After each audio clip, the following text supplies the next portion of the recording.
जय गुरुदेव। जय गुरुदेव। जय गुरुदेव। जय गुरुदेव। सुन कर करुण पुकार सतगुरु आ जाना।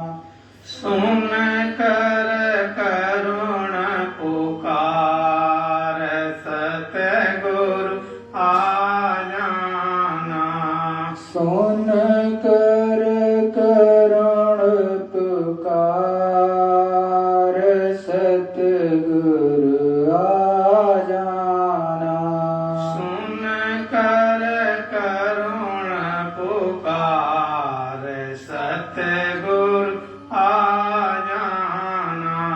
करो जन जन का उद्धार सतगुरु आ जाना। करो जन जन का उद्धार सतगुरु आ जाना। करो जन जन का उद्धार सतगुरु आ जाना। करो जन जन का उद्धार सतगुरु आ जाना। भटक रहा हूँ मारा कोई नहीं है मेरा सहारा। भटक रहा हूँ मारा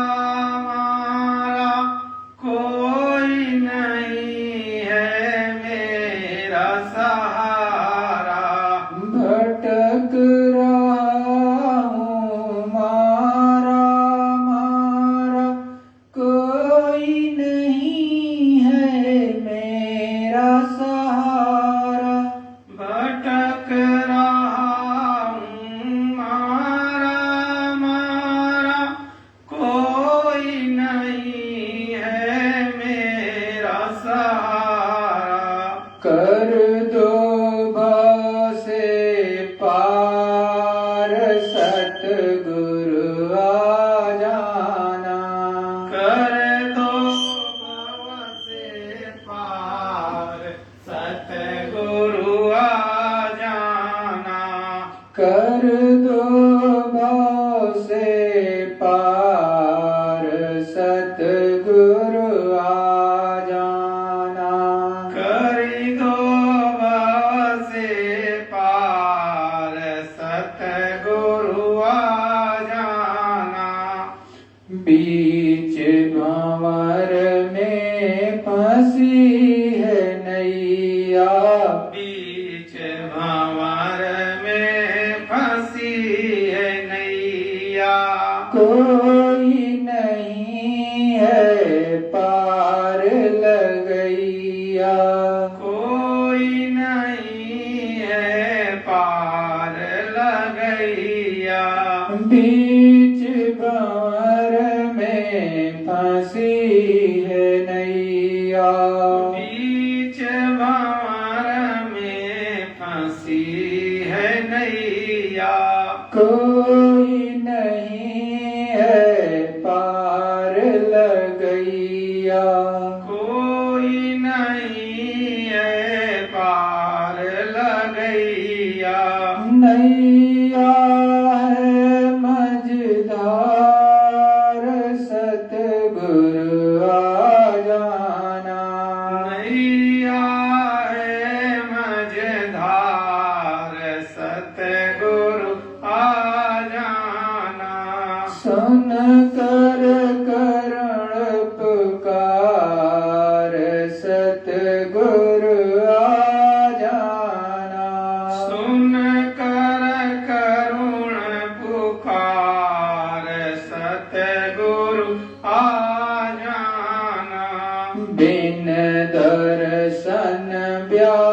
व्याकुल है अखियाँ, बिन दर्शन व्याकुल है अखियाँ। बिन दर्शन व्याकुल है अखियाँ, बिन दर्शन व्याकुल है अखियाँ। चैन न पाऊं सुनी है गलियाँ, चैन न पाऊं सोनी है गलियाँ।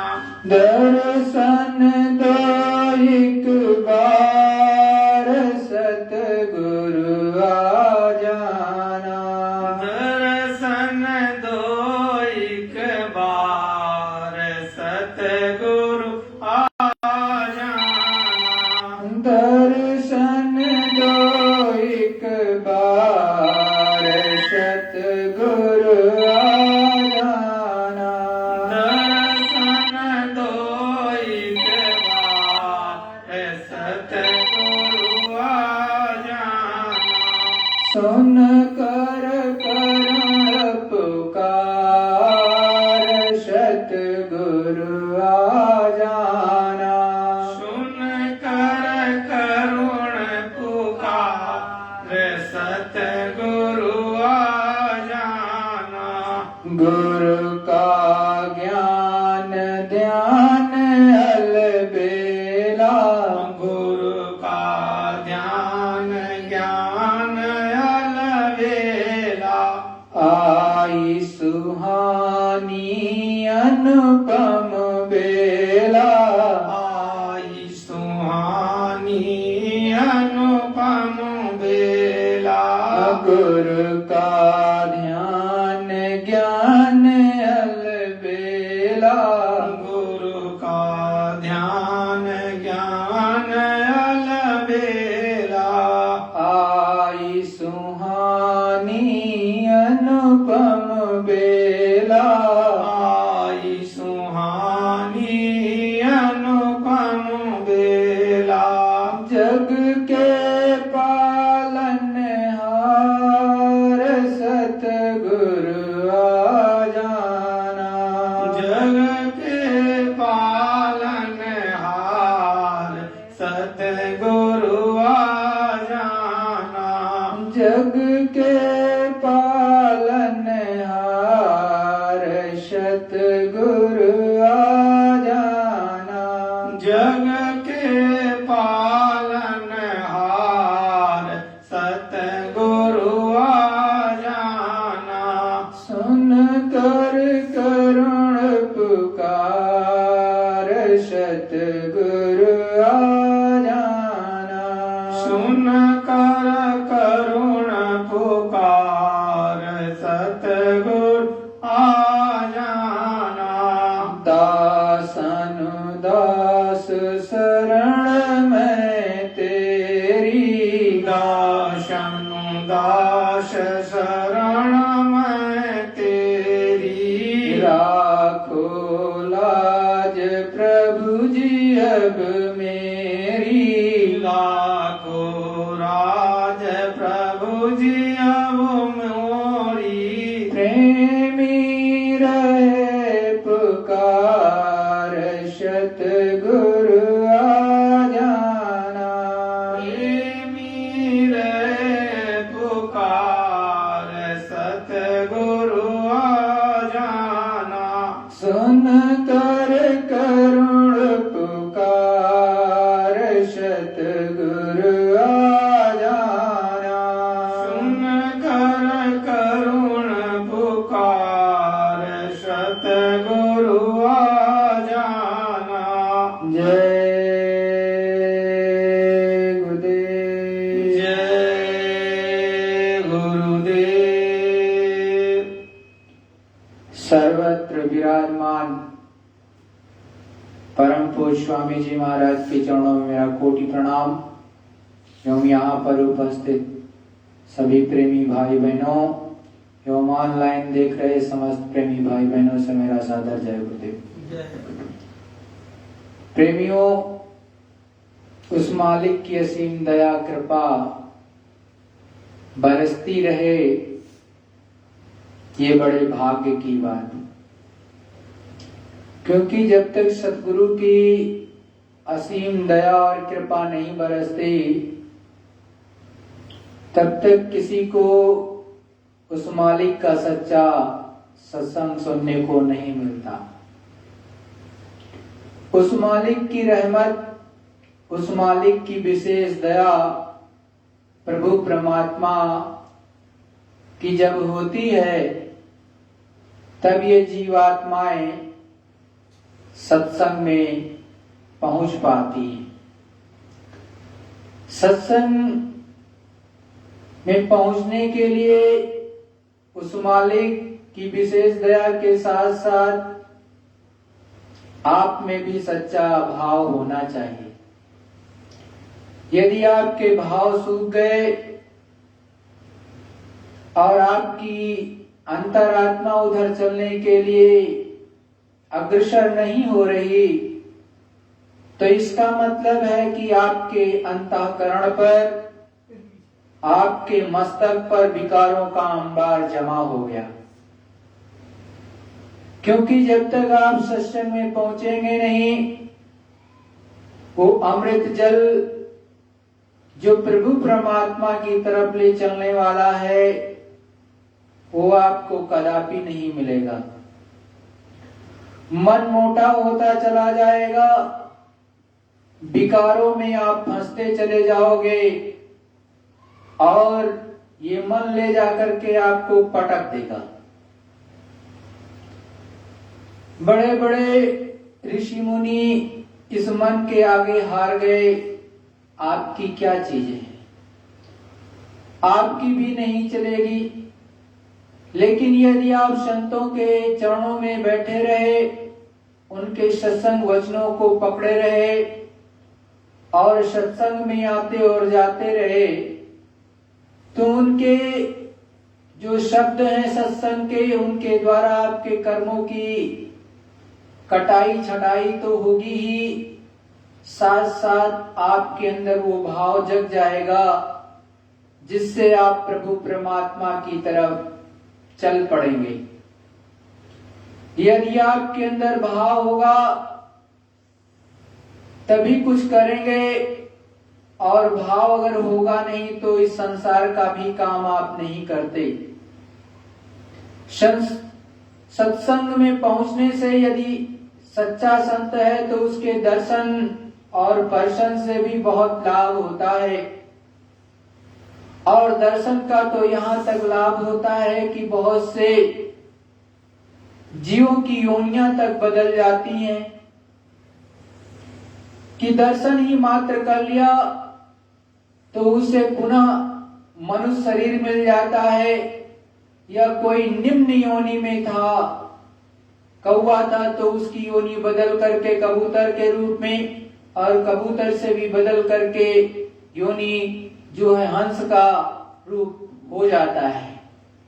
इतना बड़ा उनके दर्शन का प्रताप होता है। लेकिन आप इन चीजों से महरूम हो, मतलब बहुत दूर हो, और जानते ही नहीं कि दर्शन का क्या लाभ होता है।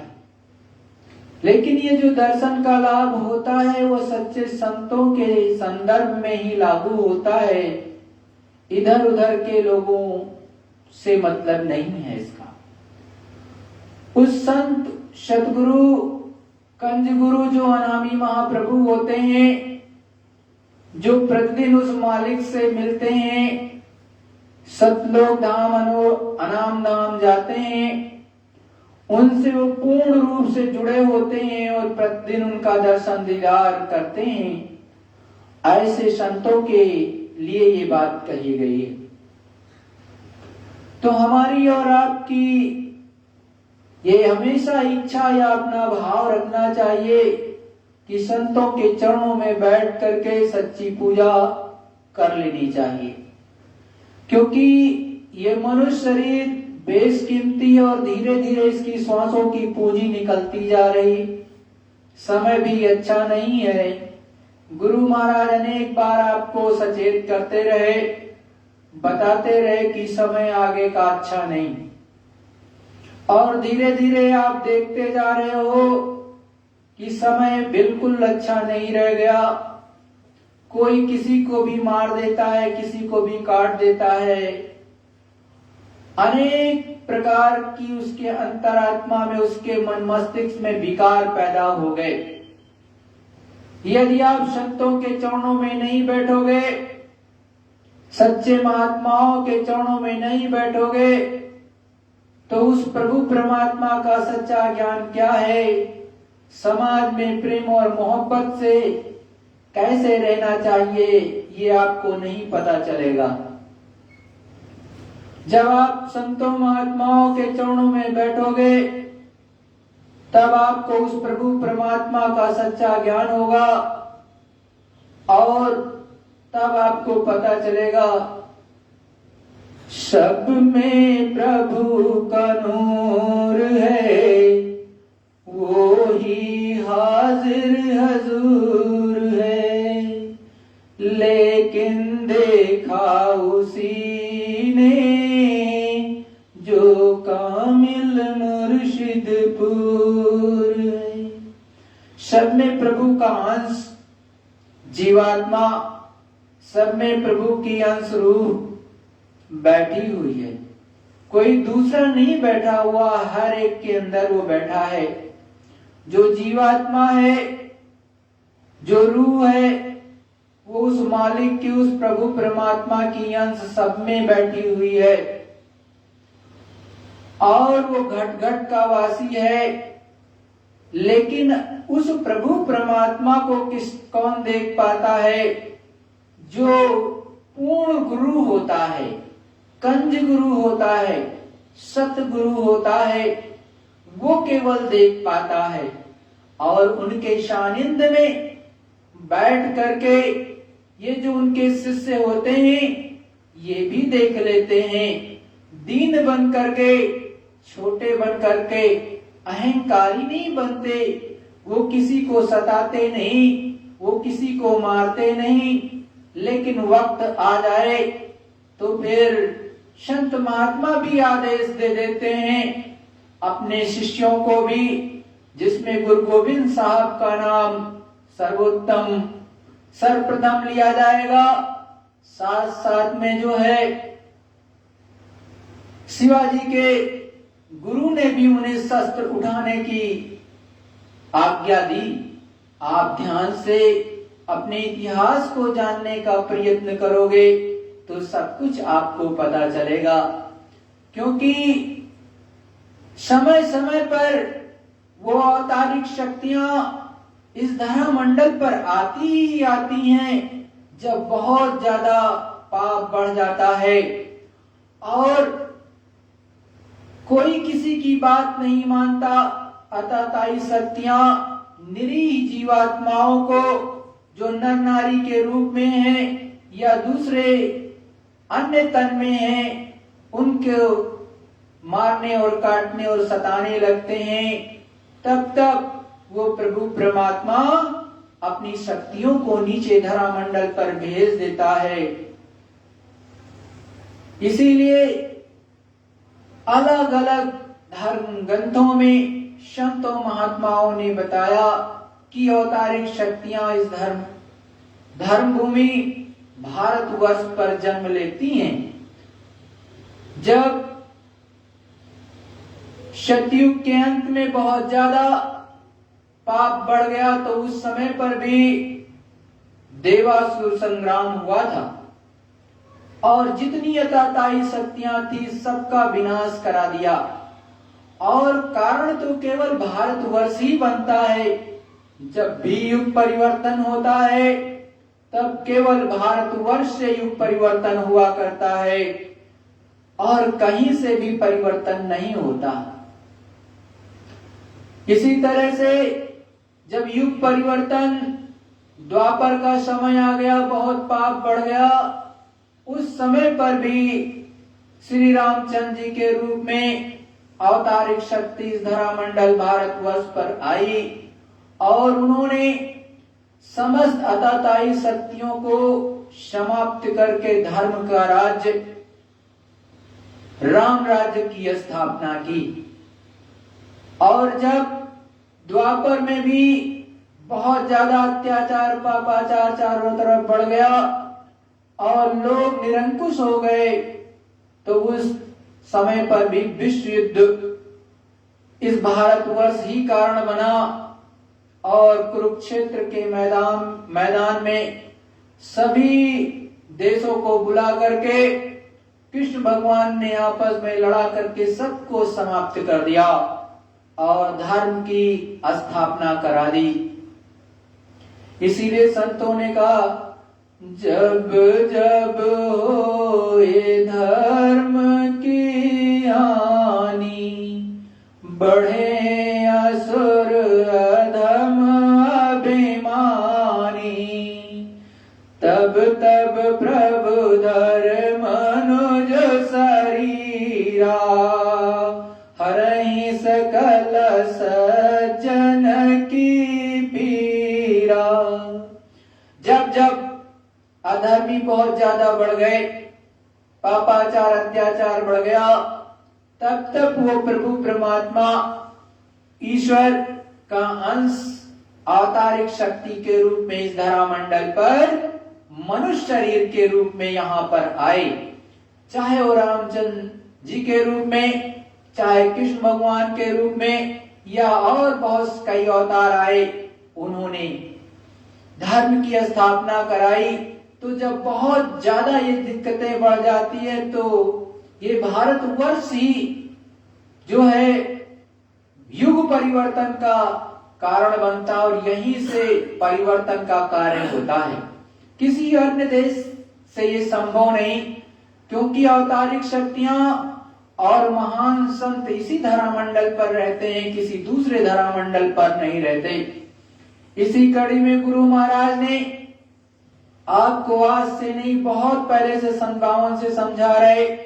समझाते समझाते गुरु महाराज ने सन 71-72 में भी बहुत सी भविष्यवाणियां की। आज आपको उन भविष्यवाणियों की झलक में से बहुत सी बातें बताएंगे। आप ध्यान से सुनो कि गुरु महाराज ने कब कब क्या क्या बताया और चीजों को समझते चलो हर तरह से। परमचंद बाबा जय गुरुदेव जी महाराज ने सन 1948 में अपने गुरु महाराज के शरीर छोड़ने के बाद कुछ समय तक गुप्त रहे। फिर 10 जुलाई 1952 को वाराणसी से उन्होंने सत्संग का शुभारंभ किया। स्वामी जी ने कहा था कि सत्संग की ये धार जो अभी एक नाले के रूप में दिखती है, यही नहर नदी से बढ़कर एक दिन समुद्र का रूप ले लेगी। और आज ये बात 100% सत्य उतर रही। सन 1968 में गुरु महाराज ने दक्षिण भारत पर्यटन का कार्यक्रम बनाया और अनेक नगरों और प्रांतों में सत्संग हुआ। काफिले में सत्संगियों की संख्या उस समय लगभग 1000 के आसपास थी। 1970 में 1200 मील की साइकिल यात्रा, जिसमें 50,000 प्रेमियों ने भाग लिया, गोरखपुर से प्रारंभ हुई और अनेक स्थानों पर पड़ाव डालती हुई दिल्ली पहुंची थी। स्वामी जी ने कहा कि विश्व में एक परिवर्तन होगा, लोगों को शाकाहारी सदाचारी बनना होगा। तोड़फोड़, हड़ताल, निंदा और अनशनों से अलग रहकर अपनी भूली हुई आत्मा को परमात्मा तक पहुंचाएं। अगर आप ऐसा नहीं करेंगे तो एक समय ऐसा भी आने वाला है कि जब लाशों पर लाशों का नजारा देखने को मिलेगा। सभी राष्ट्रों में भारी कलह होगी, भारी लड़ाई होगी। सन 1971 से 71 में 1500 मील की साइकिल यात्रा सोनपुर बिहार से निकाली गई। जगह जगह पड़ाव डालती हुई ये यात्रा दिल्ली तक गई। दिल्ली के नगर प्रमुख श्री हंसराज गुप्ता ने स्वामी जी एवं काफिले का स्वागत किया था। स्वामी जी ने कहा कि आगे यहाँ आगे आने वाले समय में मांस, मछली, अंडा, शराब खाने पीने वाले लोग भारत के राष्ट्रपति और प्रधानमंत्री नहीं होंगे। दिल्ली की गद्दी पर बैठकर कोई भी माई का लाल भारत की जनता को खुशहाल नहीं, सुखी नहीं कर सकता। इस भूमि पर सदा ही अत्याचार, अनाचार हुए हैं। ये भूमि का असर है कि लोगों के आचार विचार ठीक नहीं रह सकते, बुद्धि में विवेक नहीं रह सकता और वे जनता की भलाई के कोई भी कार्य नहीं कर सकते। इस नगरी में प्रवेश करते ही मनुष्य के विचार बदल जाते हैं और वादा कुछ करते हैं और करते कुछ हैं। इसमें किसी का दोष नहीं। अब वक्त आ गया है जब भारतवर्ष को विश्व में परिवर्तन का कारण बनना होगा। त्रेता में विश्व युद्ध का कारण भारतवर्ष था, द्वापर में भी विश्व युद्ध का कारण भारतवर्ष था और वर्तमान में भी भारतवर्ष को ही कारण बनना होगा। चीन की समस्त वैज्ञानिक प्रगति को चूर करके उसे नष्ट कर दिया जाएगा। चीन में बचे खुचे लोगों की सहायता भारत करेगा। जैसे पूर्वी पाकिस्तान के समाप्त होने पर बांग्लादेश के लोगों की सहायता भारतवर्ष ने किया, वैसे ही चीन के लोगों की मदद भारत करेगा। इसी बीच तिब्बत भारत में मिल जाएगा। भारत एक शक्तिशाली राष्ट्र के रूप में उभरेगा और उसकी भौतिक और आध्यात्मिक प्रगति को देखकर विश्व के लोग दांतों तले उंगली दबाएंगे और अंततः उसे अपना गुरु मान लेंगे। विश्व के सभी राष्ट्र मिलकर भी भारत पर आक्रमण करें, फिर भी वे उसे जीत नहीं पाएंगे। भारत में नए सिरे से संगठन होगा। राष्ट्र संघ और सुरक्षा परिषद भारत में चली आएगी। विदेशी भविष्यवक्ताओं ने कहा कि एक महापुरुष का जन्म भारतवर्ष के उत्तर प्रदेश के एक छोटे से गांव में हो चुका है और वो व्यक्ति मानव इतिहास का सबसे महत्वपूर्ण व्यक्ति बनेगा। उसे जनता का इतना बड़ा समर्थन प्राप्त होगा कि आज तक किसी को नहीं मिला। वो महापुरुष नए सिरे से विधान को बनाएगा जिसे विश्व के संपूर्ण देश में लागू किया जाएगा। उसका एक झंडा होगा, एक भाषा होगी, समाचार पत्रों में भी क्रांतिकारी परिवर्तन होगा। बाबा जी ने कहा कि भारतवर्ष में औतारिक शक्तियों ने जन्म ले लिया है और अनेक स्थानों पर ये बच्चों के रूप में पल रही हैं और समय आने पर प्रकट हो जाएंगी। माता पिता अपने में सुधार कर लें, वरना यही बच्चे उनके विनाश का कारण बन जाएंगे। इन बच्चों को गोश्त और अंडा दिया जाता है तो वे मुंह फेर लेते हैं और उधर देखते तक नहीं। माँ बाप इस बात को का ध्यान रखेंगे कि जो बच्चे इन सब चीजों को खाना नहीं चाहते उन्हें जबरदस्ती ना खिलाएं। लोगों को ये मालूम नहीं है कि आध्यात्मिक शक्तियां भारत में बराबर रहती हैं और ये सब कुछ कर सकती हैं। भारतवर्ष पर अब किसी भी विदेशी का शासन नहीं हो पाएगा। जो देश इसे नष्ट करने का प्रयत्न करेंगे वे स्वयं नष्ट हो जाएंगे। पाकिस्तान का नामो निशान मिट जाएगा। अगर महात्माओं ने आवश्यकता समझी तो उधर से बम आएंगे, महात्मा इशारे से उसे जमीन पर उतार लेंगे। तब विश्व के लोगों को पता चलेगा कि आध्यात्मवाद किसे कहते हैं। महात्माओं की निगाह में भौतिक प्रगति नाम मात्र की हुई है। धर्म ग्रंथों में इस बात का जिक्र है कि लोगों ने 6 महीने तक सूर्य को ढक लिया और अंधकार बना रहा। भविष्य में महात्मा हवाई जहाज से अमेरिका जाएंगे और 2 घंटे में सत्संग करके वापस चले आएंगे। भारत की भौतिक प्रगति देखकर विश्व चकरा जाएगा। ऐसा संभव हो सकता है कि दूसरे देश के लोग यहाँ भारत में गोले बरसा दें जिससे नई नई बीमारियां फैल जाएं और करोड़ों लोग मर जाएं। ऐसा भी हो सकता है कि सभी लोग आपस में लड़ जाएं और काफी जनसंख्या समाप्त हो जाए या भूकंप आ जाए, इमारतें 40 से 50 फीट ऊपर आसमान में उछल जाएं और लोग अधिकतर मर जाएं, यह सभी कुछ संभव है। पर अब भारत के ऊपर किसी दूसरे देश का शासन हो जाए, यह संभव नहीं। भारत राम और कृष्ण की भूमि है। इस तपोभूमि में रहकर जो लोग आतंक पैदा करेंगे, अन्याय करेंगे, जनता के पैसों को अनैतिक रूप से जमा कर सुख और आराम की कल्पना करेंगे, मांस, मछली, अंडा, शराब आदि का सेवन करेंगे, उनके लिए आगे एक ऐसा समय आ रहा है कि आदमी को आदमी उठाने वाला नहीं मिलेगा। इतनी जनहानि होगी, आगे जो तकलीफें आ रही हैं उन्हें कोई मेट नहीं सकता। यदि पृथ्वी के कण कण में सोना बरसा दिया जाए तब भी लोगों को सुख ना मिले सकेगा। यह तकलीफ व्यक्तिगत रूप से होगी और कर्मानुसार होगी।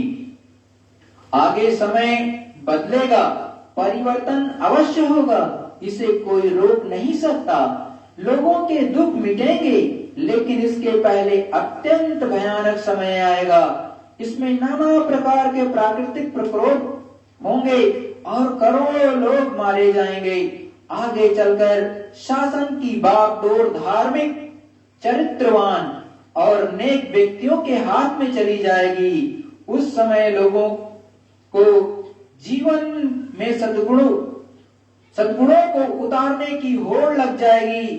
एक महापुरुष के निर्देशन में सभी काम होंगे और लोग सुखी होंगे।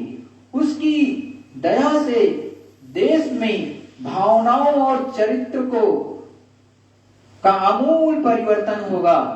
चारों तरफ संपन्नता और सुख छा जाएगा। कोई भूखा, नंगा या बेकार नहीं रहेगा। लोगों का तीसरा नेत्र, शिव नेत्र खुलेगा। जीवात्मा जगेगी और जीवन काल में ही प्रभु का, परमात्मा का दर्शन दीदार होगा। सारा देश निरामिष होगा। यह परिवर्तन धार्मिक लोगों के द्वारा होगा। थोड़ी प्रतीक्षा तो करनी ही पड़ेगी।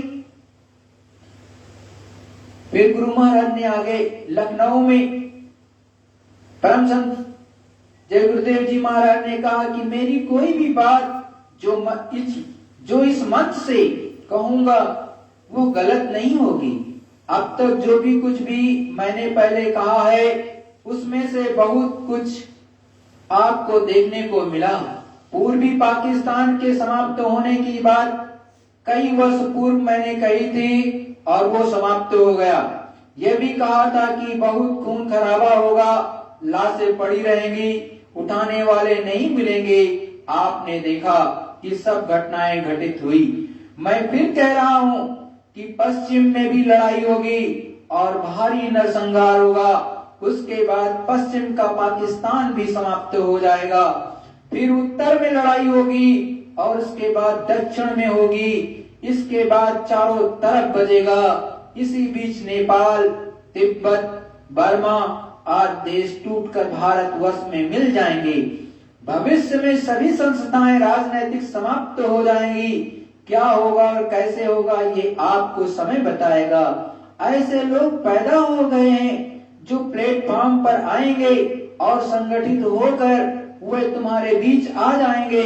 शक्ति तो उनमें पहले से मौजूद है, केवल थोड़ा उभार देना होगा, फिर वे काम करने लगेंगे। आगे भारी संकट आ रहा जिसे मैं देख रहा हूं, तुम उसे नहीं जानते कि क्या हो जाएगा। भारत की 65 करोड़ आबादी में से लगभग 50 करोड़ हिंदू होंगे। फिर भी गौओं का कटना इन 25 वर्षों में बंद नहीं हुआ। मैं अभी बंबई गया था। हिंदू गायों पर ठप्पा लगाते हैं और वे काट दी जाती हैं। हिंदू ये काम करने लगे। फिर तुम सोचो, एक एक आदमी पर 100 गौओं के काटने का पाप लदा हुआ है। तुमने अपना मतदान दिया है और लोग उधर जाकर शराब पीने लगे, मांस खाने लगे, अन्याय करने लगे। और क्या क्या करने लगे, उनका सब किया हुआ पाप तुम किसानों पर बढ़ जाएगा और तुमको भोगना होगा। तुम पर इतना अधिक कष्ट और परेशानी आएगी कि ये नेता गांव को छोड़कर भाग जाएंगे। अगर कहीं गांव में ये रह गए तो तुम इनको क्या कर दोगे कि इन्हें बिल्कुल मसल दोगे। मेरा नाम, गुरु महाराज ने बताया, मेरा नाम जय गुरुदेव नहीं, मेरा नाम जो गोस्वामी जी दास का है वो है, जिन्होंने रामायण बनाया है। जय गुरुदेव नाम परमात्मा का है, इस नाम में शक्ति है। जब कोई मुसीबत आ जाए, असाध्य रोग हो जाए और डॉक्टर जवाब दे दे तो तुम 5-7 मिनट तक इस नाम को लेना। अगर तुमको लाभ हो जाए, आराम मिल जाए, तो उसके बाद मांस, मछली, अंडा, शराब का सेवन छोड़ देना। एक बार परीक्षा कर लो, फिर देखो। चीन ने कीटाणु बम बना लिया है और उसे पाकिस्तान को दे चुका है। अब की बार जो लड़ाई होगी उसमें भी काफी नुकसान उठाना होगा। पश्चिम में लड़ाई होगी और उत्तर दक्षिण में भी होगी। चीन से भी बम आएंगे, अधिकांश बम भारत में पृथ्वी पर उतार लिए जाएंगे। एक आध फूटेंगे, उनसे वही लोग ज्यादा मरेंगे जो लोग मांस, मछली, अंडा, शराब खाते पीते होंगे। भारतवर्ष पर कीटाणु बम जब फेंके जाएंगे तो नुकसान तो कुछ न कुछ होगा ही। फिर कुदरत की तरफ से ऐसी उल्टी हवा चलेगी कि सभी कीड़े उड़कर लौट जाएंगे और वहां के लोगों का सफाया हो जाएगा। भारत में अन्न की भारी कमी होगी, भूकंप आएंगे, पूर्वी पाकिस्तान की तरह नुकसान होगा, मुसलमानों की संख्या काफी घट जाएगी। ये रायबरेली में गुरुमान ने 1972 में 27 मई को बताया।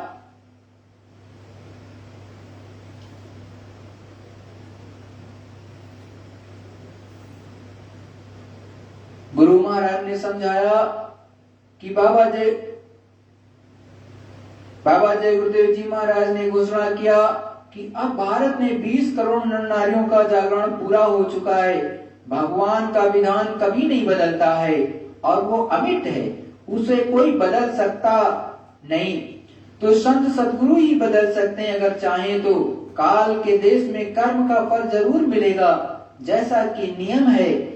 केवल संत ही कर्मों को क्षमा कर देते हैं, चारों तरफ के लोगों को बुला लेते हैं और सेवा करा के, मान सम्मान दिलाकर या और कुछ कराकर उसको गुजारा करा देते हैं। ऐसा होने पर ही तुम काल के देश से मुक्त हो पाओगे।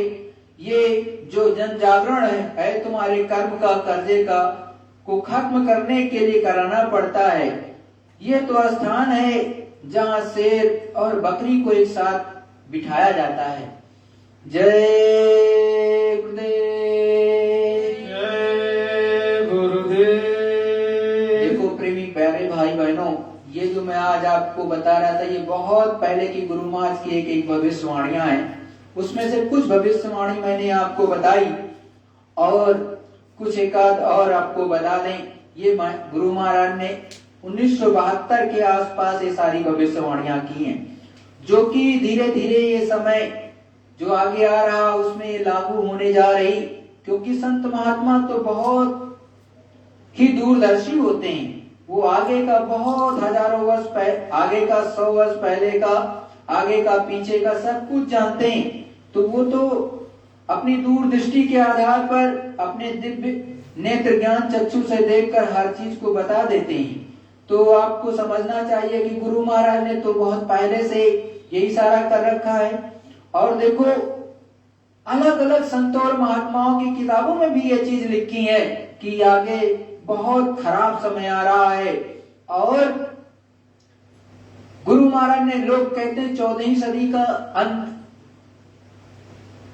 हो चुका, एक तरह से वो समय निकल गया। गुरु महाराज ने उसके संदर्भ में ये क्या कहा है वो भी जान लो। गुरु महाराज ने समझाया 14वीं सदी का खतरनाक वक्त आगे आ रहा। लोग ये समझते हैं कि पीछे निकल गया, लेकिन गुरु महाराज क्या कह रहे हैं, संत फकीर क्या कह रहे हैं, आगे आ रहा। 14 नवंबर 1990 को परम संत बाबा जय गुरुदेव जी महाराज ने सारे देश के मुसलमान भाइयों से मिन्नत यानी अपील की और कहा कि मौजूदा वक्त बड़ा ही नाजुक, खतरनाक, इंसानों के टुकड़े टुकड़े करने वाला, दिलों में जख्म पैदा करने वाला, अक्ल को बेअक्ल में ले जाने वाला है। बाबा जी ने अपील की है, अपील के स्वर में कहा है कि अय मुसलमान भाइयों, वो खतरनाक वक्त जो 14वीं सदी की याद दिलाकर बताया गया है, वो वक्त अभी आया नहीं। भूकंप, बीमारियां, बाढ़, सूखा, अकाल, भुखमरी, मुसलमानों के कत्लेआम, हिंदुओं के कत्लेआम, मजहबों की, धर्मों की लड़ाई, इन तकलीफों का वक्त बतौर इशारे में कि बताया जा रहा है, अभी आया नहीं, अभी आगे आएगा।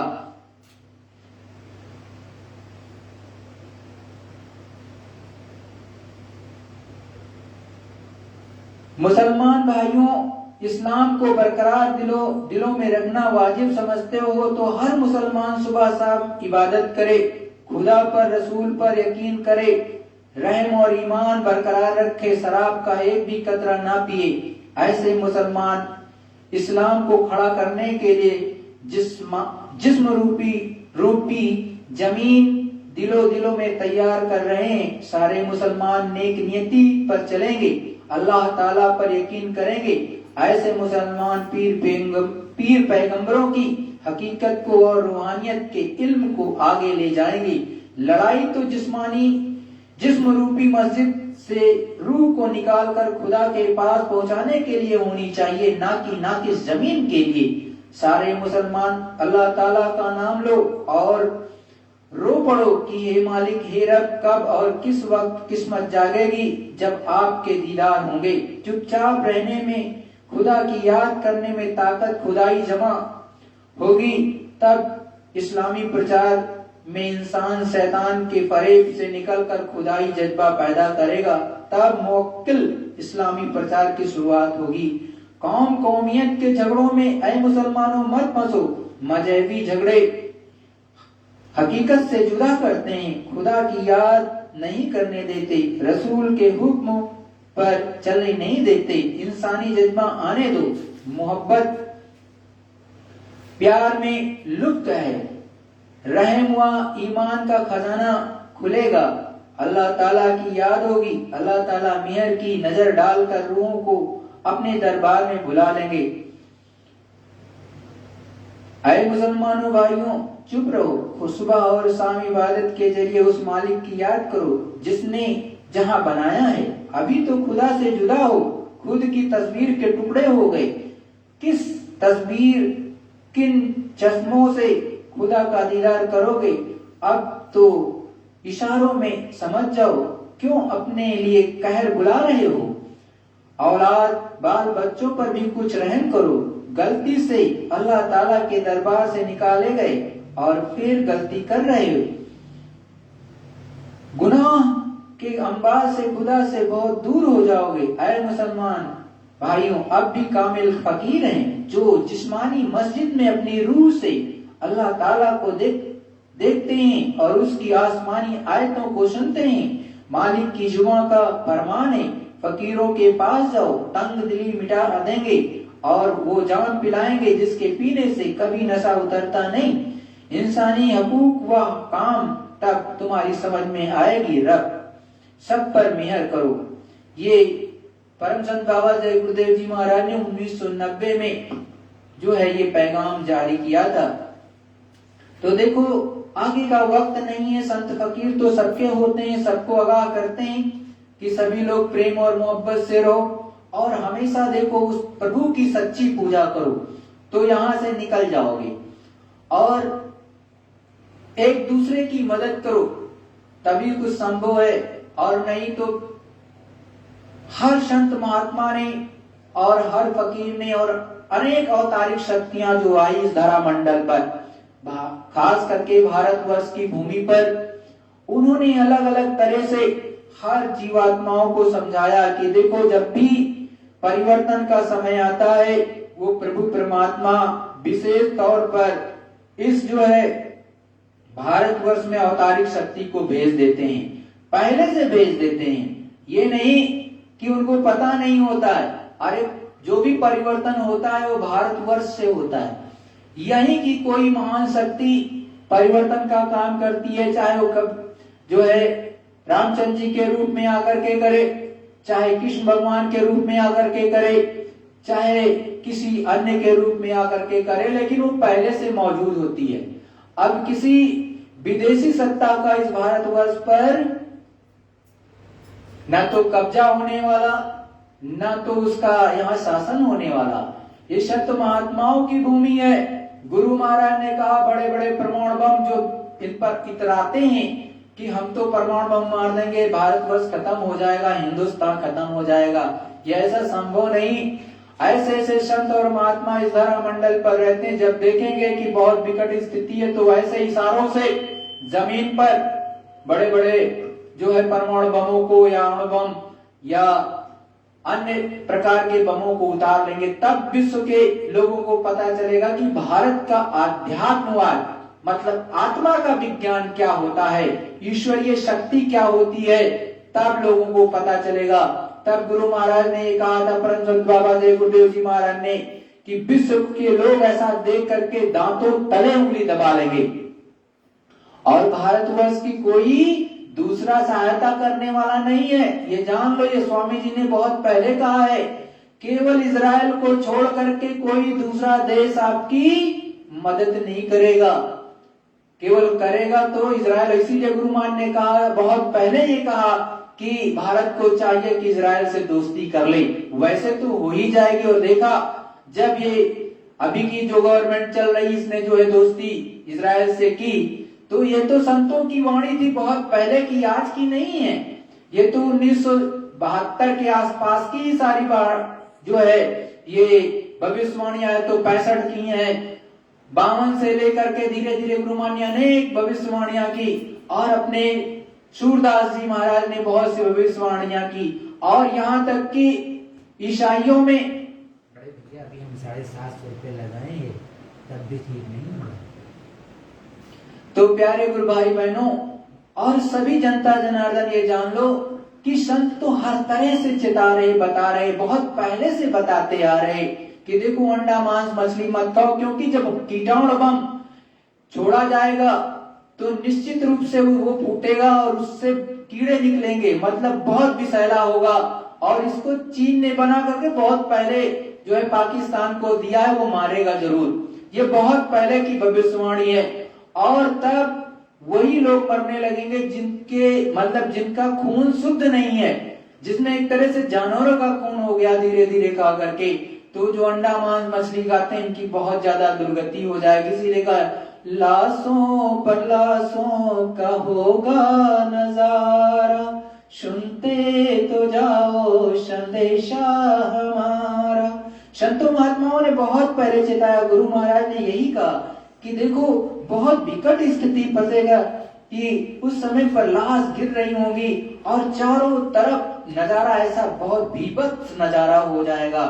लेकिन उस समय पर जो अच्छे जीव होंगे, जो उस प्रभु परमात्मा में विश्वास रखते होंगे, उन सब की मदद वो मालिक आकर के करेगा, प्रभु करेगा।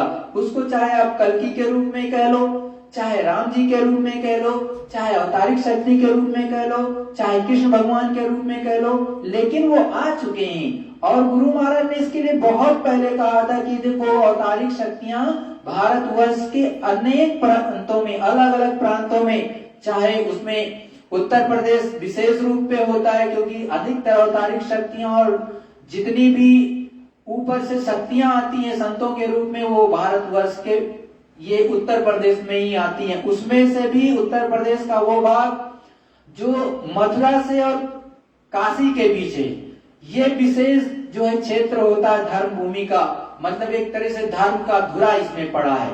ये संतों महात्माओं के शब्द है, ये मेरे नहीं है। जो भी मैंने आज आपको बताया, एक एक ये गुरु महाराज के शब्द हैं, और उसमें से बहुत सी चीजें जो मेरे पास पहले से उपलब्ध थी उसमें से मैंने बताया आपको। तो आप हमेशा नेक काम करो और प्रभु परमात्मा की तरफ चलो, तो जो आने वाली चीजें हैं, भयावह स्थिति है, उससे आप बचोगे और मालिक का नाम लेते रहो। अलग अलग संतों ने, देखो शाह इनायत भी एक थे, उन्होंने कहा, उनकी भी भविष्यवाणी है, जो तू हरि नमवा दियो है भुलाई, असड़वा बोई बो कुअरवा कटबो बोई बो कतिकवा अघाय, आगे चल के सूखा पड़ी है तब तू का बोई बो भाई, अन्न बिना सब भूखन मरी है फिर या कहू न सुहाय, वही मैया गदरो हुई है ईमान कोई बिरले लाए, लड़े सब सहाय रियाया कोई न धीर धराए, मजाहिबा वाले सभी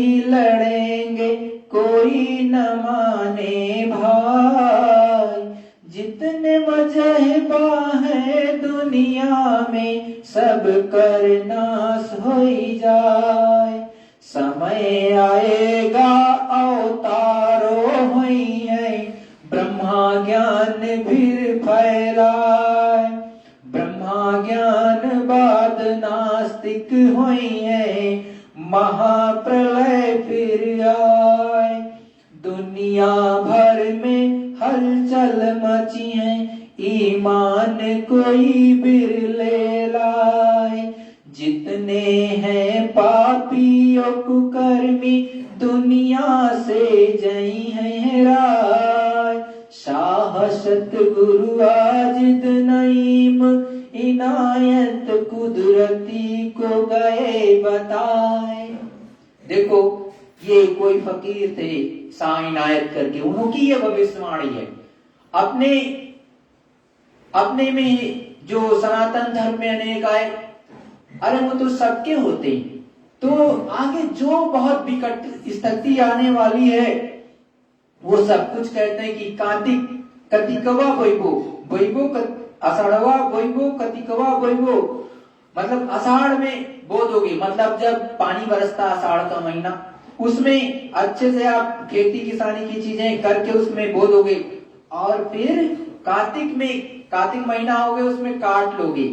उसके बाद में कहते हैं कि आगे चल करके सूखा पड़ जाएगा, आगे चल करके सूखा पड़ जाएगा तो क्या काटोगे, मतलब कुछ जब पानी नहीं बरसेगा, एकदम सूखा हो गया तो पानी नहीं रहेगा तो अन्न नहीं होगा, तो अन्न की बहुत बड़ी कमी हो जाएगी, सब भूखों मरने लगेंगे, ऐसा संतों महात्माओं ने बताया।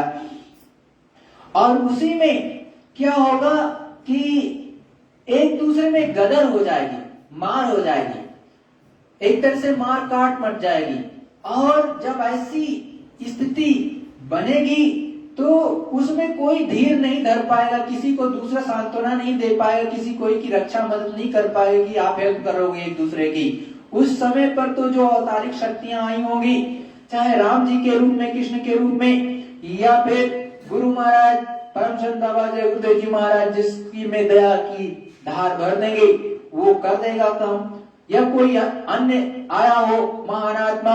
वैसे अपने गुरु महाराज को तो ये बहुत पहले से बताया और उनको पता है कि कौन सी महान आत्माएं आई हैं, क्योंकि उन्होंने बहुत पहले ही चीज की बातें बताई हैं।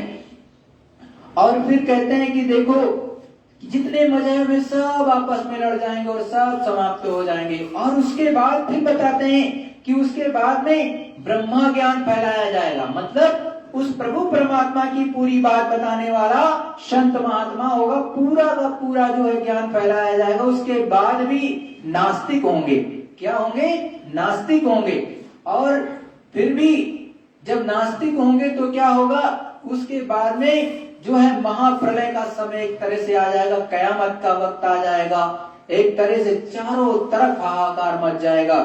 और उस समय पर जब ऐसी हलचल होगी तब जाकर के वो उस प्रभु परमात्मा के द्वारा जो अवतारिक शक्तियां भेजी गई उनके द्वारा काम होगा। फिर जितने सभी में एक तरह से प्रेम और मोहब्बत का समय आएगा, फिर से अच्छा समय आ जाएगा, सुख की बेल फिरे। उसी को सूरदास साहब ने कहा, सुख की बेल परे, सहस्र वर्ष बन सतयुग लागे, सुख की दशा फिरे। मतलब सहस्रों हजारों वर्षों के लिए शतयुग लग जाएगा और सब कहीं अमन चैन हो जाएगा। तो देखो प्रेमी भाई बहनों, संतों महात्माओं ने, अपने गुरु महाराज ने बहुत अच्छी तरह से हर चीज को बता रखा है, लेकिन आपको पता ही नहीं है। पता इसलिए नहीं क्योंकि गुरु महाराज के वचनों को तो आप देखते नहीं है, अपनी ही सुनाते रहते हो। तो गुरु महाराज ने सब कुछ बता रखा है, उसको देखो और पकड़ो और अपने अंदर उतारो। सभी को एक बार बता दो कि संतों फकीरों का ये जो है, उन्होंने बहुत पहले ऐसी चीजें बता रखी हैं, इसलिए नेक काम करो, अच्छे काम करो, अच्छे रास्ते पर चलो। लेकिन नहीं चलोगे तो आगे आपके लिए बहुत दिक्कत होगी, क्योंकि समय अब अच्छा नहीं है और समय अच्छा नहीं है। तो जितना भजन कर ले जाओ, सच्चे मार्ग पर चलो और सुमिरन ध्यान भजन अवश्य करो, क्योंकि तुम मालिक से पुकार लगाओगे, इसमें कोई दो राय नहीं। क्योंकि जब तुम्हारी कोई मदद नहीं कर पाएगा तो उस मालिक से ही पुकार लगाओगे, तो उससे पुकार लगाओगे। पुकार तो तभी सुनी जाएगी जब आप सुख में भी उस मालिक को याद करोगे। इसीलिए कहते हैं, सुख में सुमिरन ना किया, दुख में किया याद, कहे स्वामी सतगुरु, क्यों वो सुने पुकार। अरे जब आपके पास सुख था, अमन चैन था, सुख शांति में थे, तब तो भगवान का भजन किया ही नहीं। तब तो इस दुनिया में ही हाय हाय मचा के रखा था, सब मेरा हो जाए, सब मेरा हो जाए। उस समय आपने तो उस मालिक के लिए तड़पे ही नहीं और दुख में पुकार रहे हो कि हमको बचा लो, हमको बचा लो। अरे वो इतने जल्दी रीझने वाला नहीं है। अरे वो रीझ भी जाते हैं जब कृष्ण भगवान ने कहा कि अरे ग्वालों, तुम अब इस समय इंद्र भगवान का बहुत ज्यादा प्रकोप हो रहा है, तुम ऐसा करो, मैं गोवर्धन उठाने जा रहा हूं, तुम भी तो अपना डंडा लगा दो इसमें और इसको उठा दो मेरे साथ में। अरे उन्होंने तो अपनी उंगली पर उठा ही लिया था, लेकिन ग्वालों को उस समय के हीरो से उन्होंने मदद दी कि तुम भी इसमें डंडा लगा दोगे, तुम्हारा भी नाम हो जाएगा। तो जो भी उनके कहने के अनुसार उनके पास में आ गए, उनके साथ में आ गए, वो भी बच गए, और जो उनके साथ में नहीं आए वो सारे के सारे बह गए उसी पानी में, उसी जलजले में चले गए।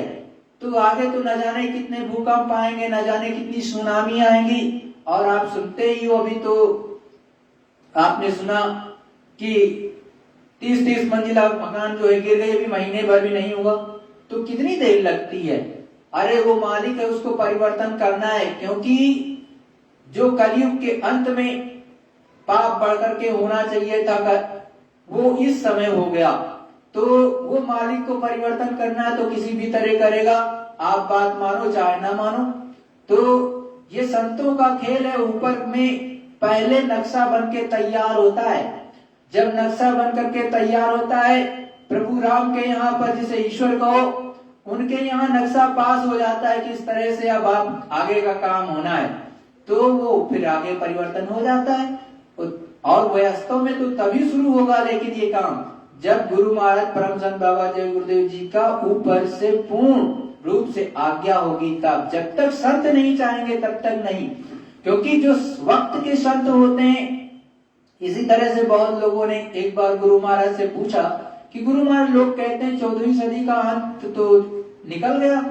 तो गुरु महाराज ने कहा नहीं, 14वीं सदी तो आगे आ रही है, जिसके लिए कोहराम मचेगा ऐसा बताया गया है। जब गांव-गांव की सड़कें एकदम काली हो जाएंगी, उस समय वो फकीर उतरेगा, एकदम गांव-गांव की सारी सड़कें काली। उसमें लिखा हुआ कि जब गांव-गांव की पूरी सड़कें काली हो जाएंगी तब वो महात्मा फकीर ऊपर से पैगाम लेकर के नीचे उतरेगा और सभी जनता को उस प्रभु का सच्चा ज्ञान या सच्चा संदेशा सुनाएगा।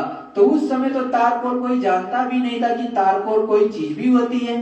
तब उन्होंने हजारों वर्ष पहले लिखा कि गांव गांव की सड़कें काली हो जाएगी। तो इस समय तो आप देखोगे जिस गांव में जाओ वहां भी पक्की हो गई। ऐसा नहीं है कि अब पक्की वक्की नहीं है।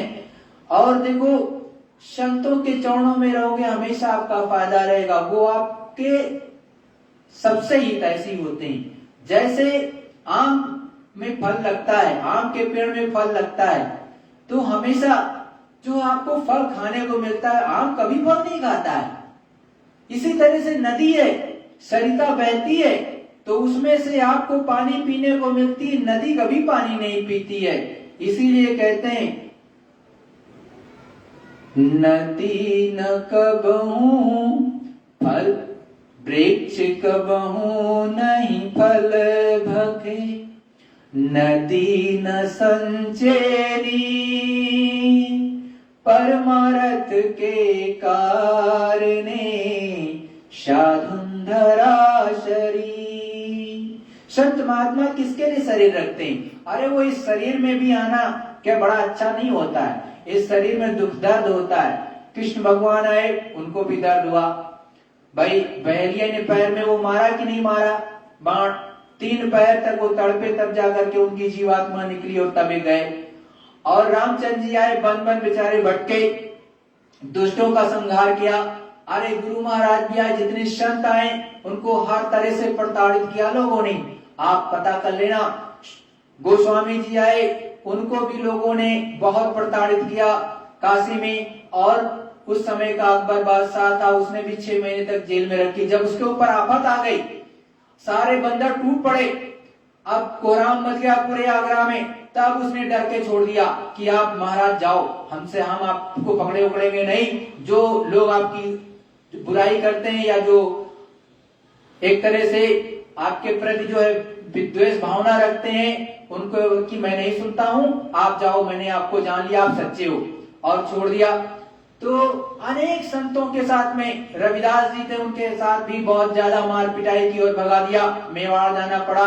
गुरु महाराज को भी इंदिरा गांधी ने कई महीने तो जेल में रखा, लेकिन फिर भी संत हमेशा अब जिस देश जाति में जन्म लेते हैं वो देश जाति के तो नहीं होते, वो पूरे ब्रह्मांड के होते हैं। अरे उनके लिए तो पूरा का पूरा विश्व ही होता है, वो सब कुछ विश्व के लिए कहते हैं। लेकिन जो भारतवर्ष ये धर्म भूमि और कर्म भूमि, तो ज्ञान तो यहीं से वो फैलाते हैं, क्योंकि उस मालिक ने यहाँ पर ऐसा बनाया ही इसको कि वो आएंगे यहीं और सारा काम यहीं पर करेंगे और यहीं से पूरा ज्ञान पूरे संसार में फैलाते हैं। और परिवर्तन गुरु महाराज ने यही कहा है कि उत्तर प्रदेश के छोटे से गांव से होगा। कहां से होगा? उत्तर प्रदेश के एक छोटे से गांव से। तो अब ये मालिक की मौज है उनकी कि कहां से कराएंगे। वैसे तो उत्तर प्रदेश का में ही बीज बोया गया एक तरह से। जब आपको पता नहीं होगा, अगर बहुत गहन अध्ययन करोगे तो पता चलेगा कि जब महाभारत का युद्ध होने वाला तो महादेवा में, जो कि बाराबंकी उत्तर प्रदेश में ये डिस्ट्रिक्ट में पड़ता है, महादेवा में, वहां पर शिव जी की स्थापना कराई थी और वहां पर उसकी आधारशिला एक तरह से रखी गई थी। लेकिन वहां युद्ध नहीं हो सकता था और वहां पर वो बहुत बड़ी झील भी है आज भी, जहां पर यह तय हुआ था कि पहले यहाँ युद्ध कराया जाए कृष्ण भगवान ने। लेकिन वहां पर दयालु लोग रहते, इसलिए वहां पर युद्ध नहीं हो सकता था, क्योंकि वहां के लोग वो देख नहीं सकते थे इतनी मारकाट। तो उन्होंने बाद में उसे कुरुक्षेत्र में जो है ट्रांसफर कर दिया था। तो ये उत्तर प्रदेश में ही आप सुनते हो कि रामचंद्र जी आए, वो भी कहां पर? अयोध्या में आए। मथुरा में कृष्ण भगवान आए। अनेक अन्य शक्तियों के भी बारे में पता लगाओगे तो यही इर्द गिर्द में आते हैं। तो जो भी कार्य होगा यहीं से होगा, कहीं बाहर से होने वाला नहीं। हाँ, ये जरूर है कि जो शक्ति होगी वो विश्व के किसी भी कोने में जाकर के काम कर ले। जैसे रामचंद्र जी आए अयोध्या में, लेकिन कर्नाटका के क्षेत्र में आगे बढ़ते हुए समुद्र तट में उधर जाकर के दक्षिण में पहुंचे और वहां पर उसको पुल को भी पार किया और फिर जाकर के युद्ध हुआ राम और रावण का। और उस समय पर भी विश्व युद्ध हुआ, इस समय पर भी विश्व युद्ध ही होगा।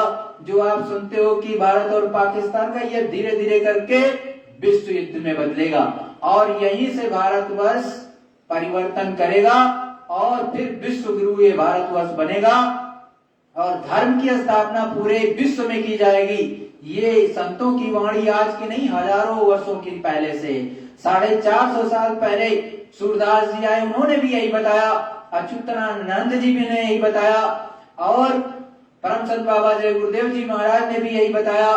और ईसाइयों की किताब में, बाइबल में भी लिखा है कि अभी तो तुमने मुझे सूली पर चढ़ा दिया, मैं जा रहा, लेकिन जब उस मालिक की फिर से मौज होगी तो मैं फिर से उतर के आऊंगा और अपना काम करूंगा। ये सभी ने बताया, चाहे बाइबल में उठा के देखो, चाहे मोहम्मद साहब ने कुरान पाक में भी ये लिखा है कुरान में कि देखो आगे कयामत का वक्त आएगा, 14वीं सदी के अंत में कयामत आएगी। और अपने जो है सनातन धर्म में भी सूरदास जी ने और जो है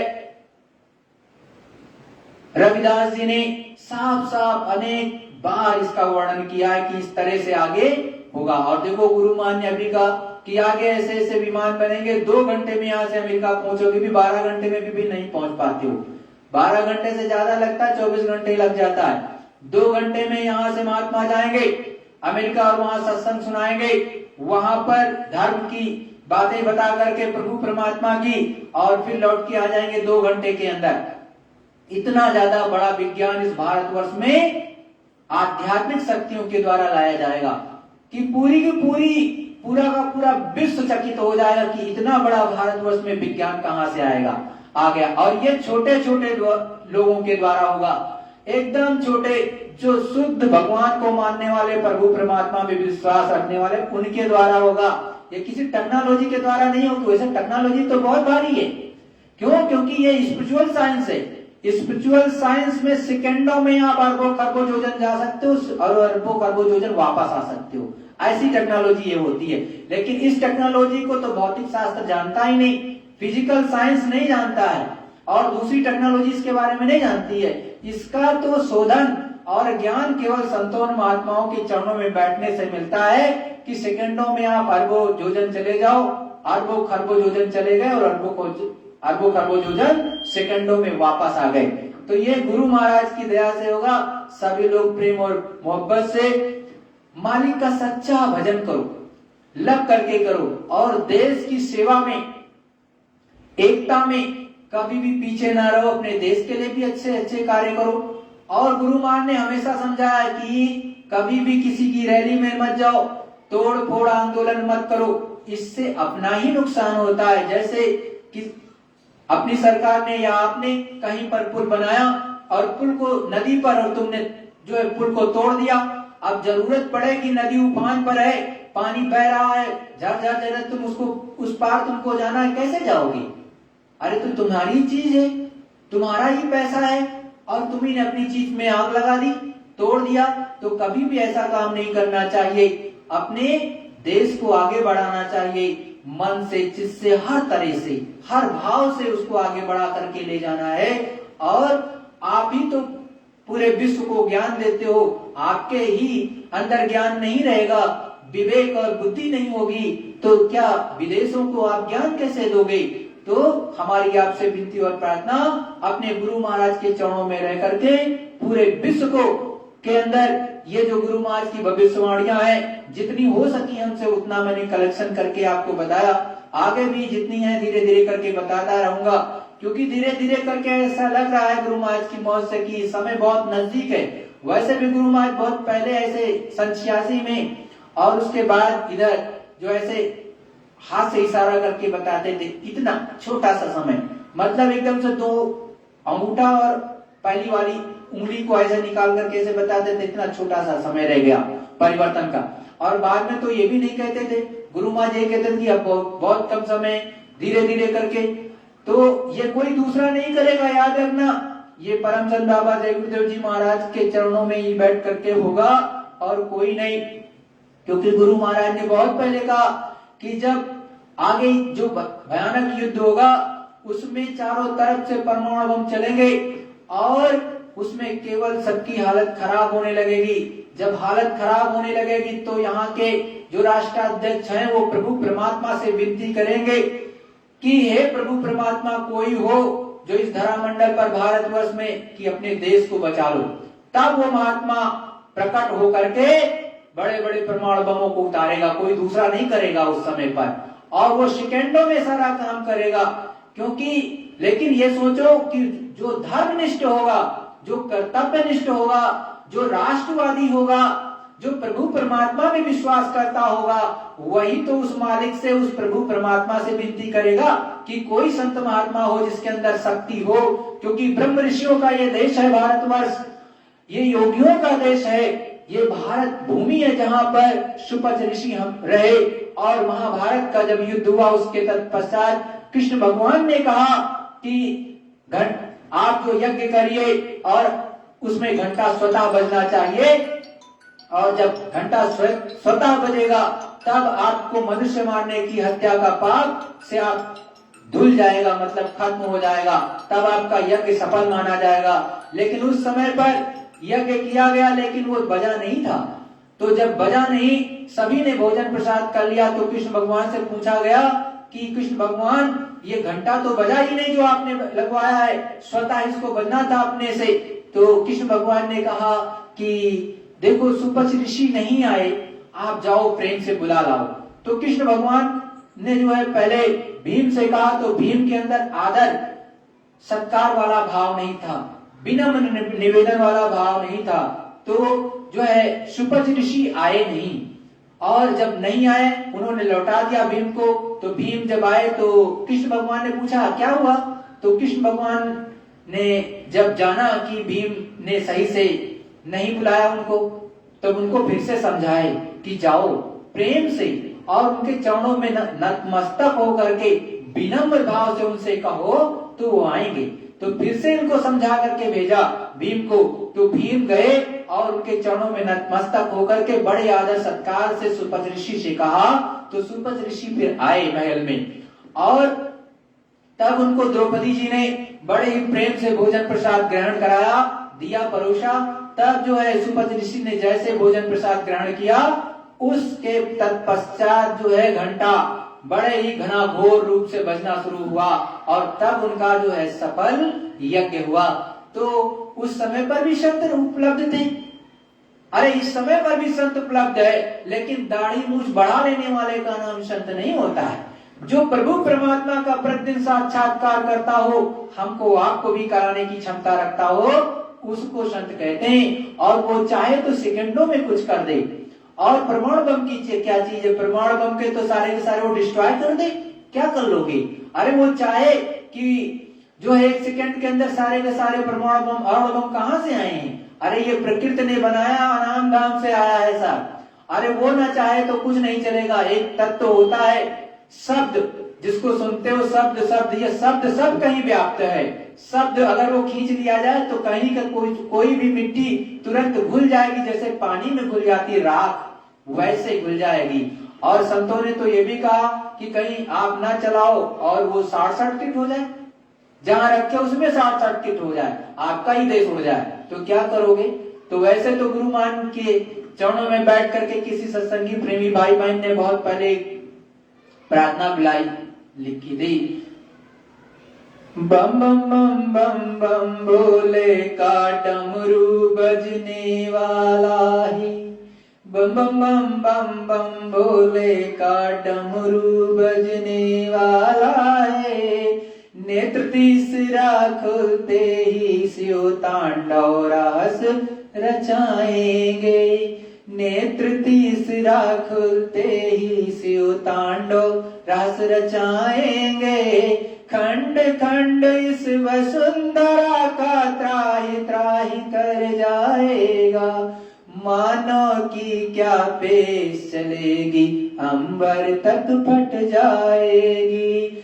महाशक्तियां दुनिया भर की मिट्टी में मिल जाएंगी। दिग दिगंत कप कपा उठेगी, भोले के हुंकारों से। पत्ता पत्ता झुलस उठेगा, विश्व युद्ध जानकारों से। मानो की क्या पेश चलेगी, अंबर तक पट जाएगा।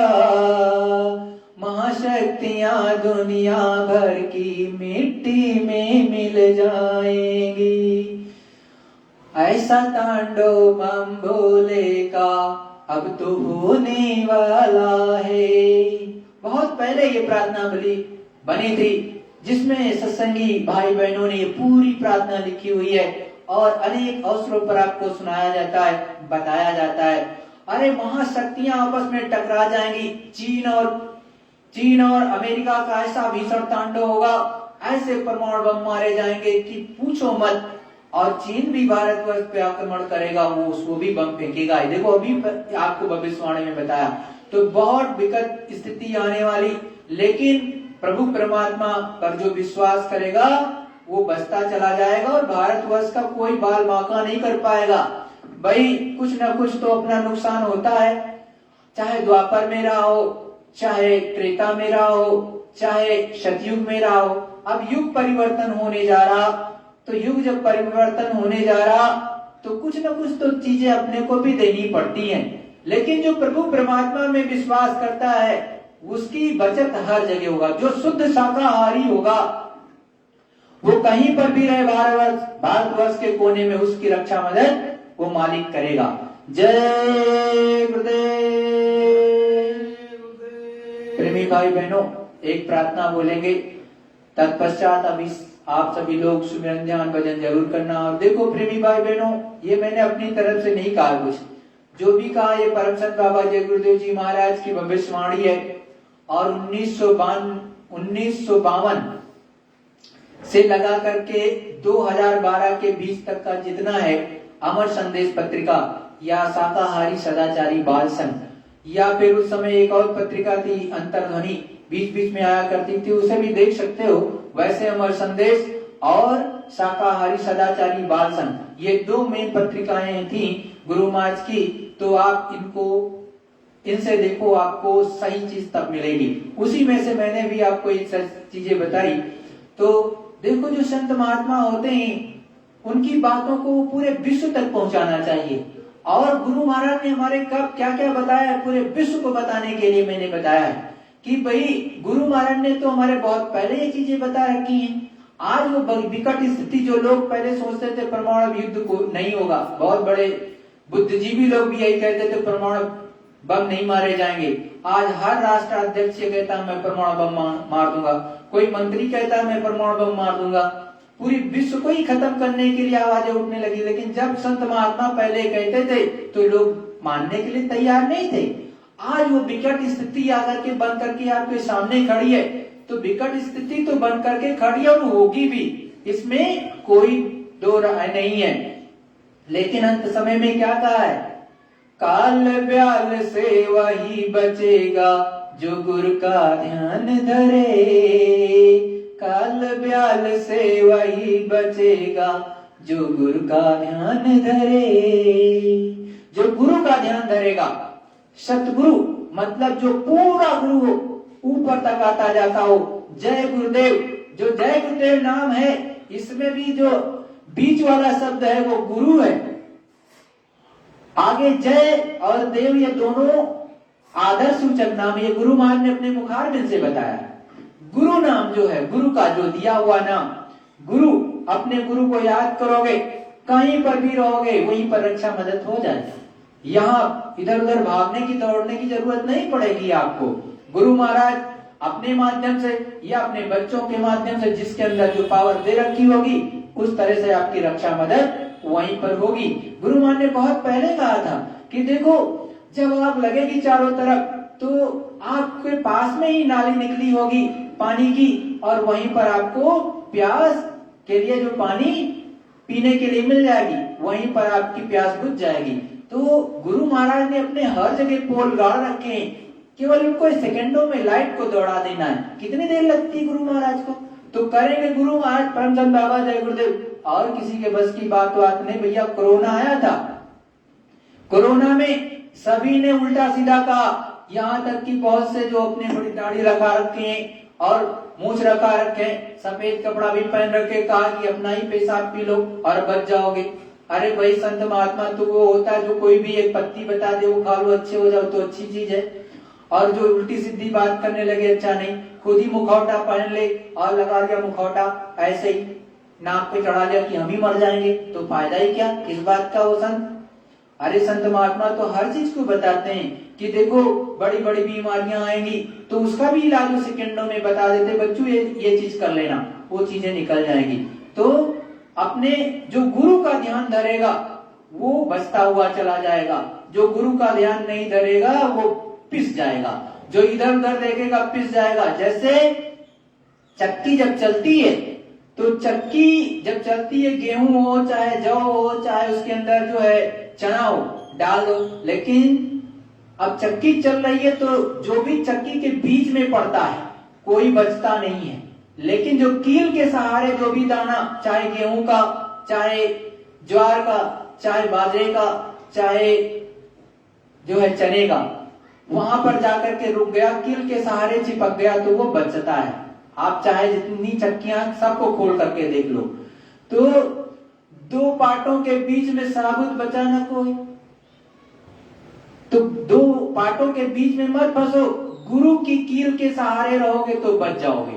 बाकी तुम जानो तुम्हारा काम जाने, आप जानो आपका काम जाने, मेरा काम है गुरु महाराज के प्रति आपको सजग कर देना, समझा देना, बाकी आपका काम। जय गुरुदेव।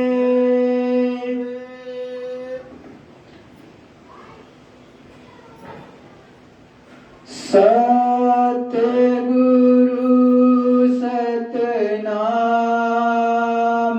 तुमको लाखों प्रणाम।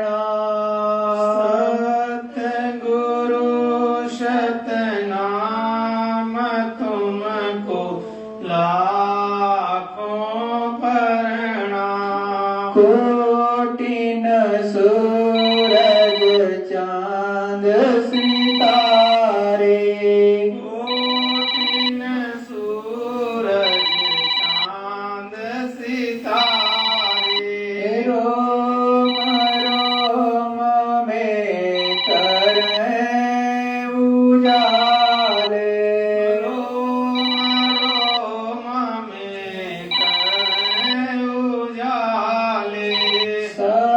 सतपुरुष करतार तुमको लाखों प्रणाम। सतपुरुष करतार तुमको लाखों प्रणाम। अरबों सूरज चांद सितारे, अरबों सूरज चांद सितारे, रोम रोम में करें उजाले, रोम रोम में करें उजाले। अलख पुरुष करतार तुमको लाखों प्रणाम। अलख पुरुष करतार तुमको लाखों प्रणाम। खरबों सूरज चांद सितारे, खरबों सूरज चांद सितारे, रोम रोम में करें उजाले, रोम रोम में करें उजाले। आगम पुरुष करतार तुमको लाखों प्रणाम। अलख पुरुष करतार तुमको लाखों प्रणाम। अगम पुरुष करतार तुमको लाखों प्रणाम।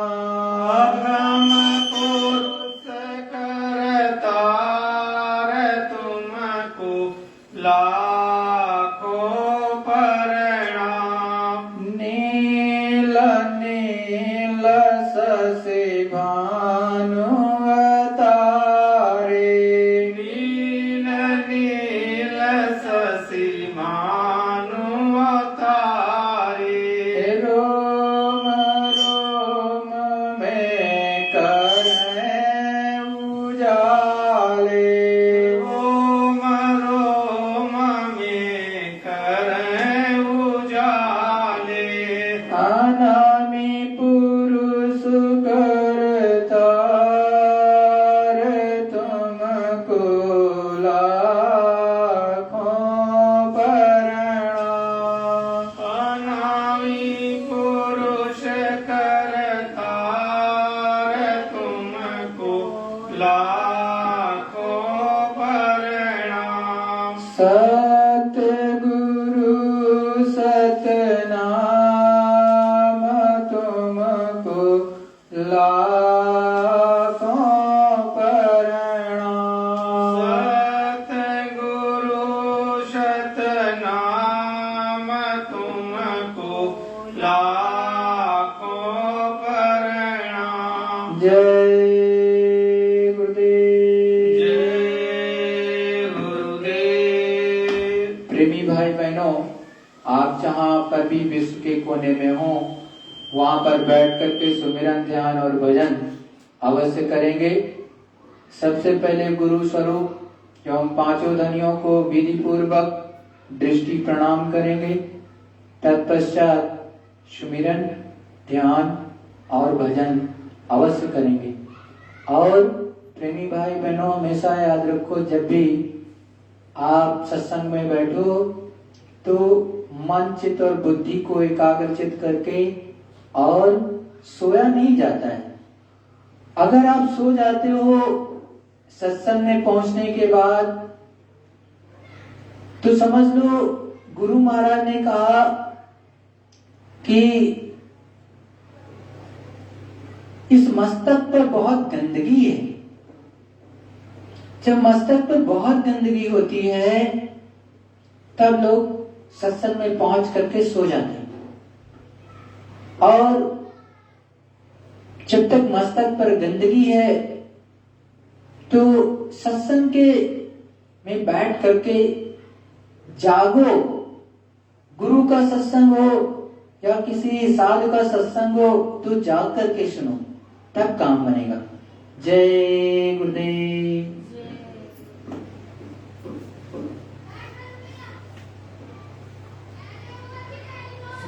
माला दी है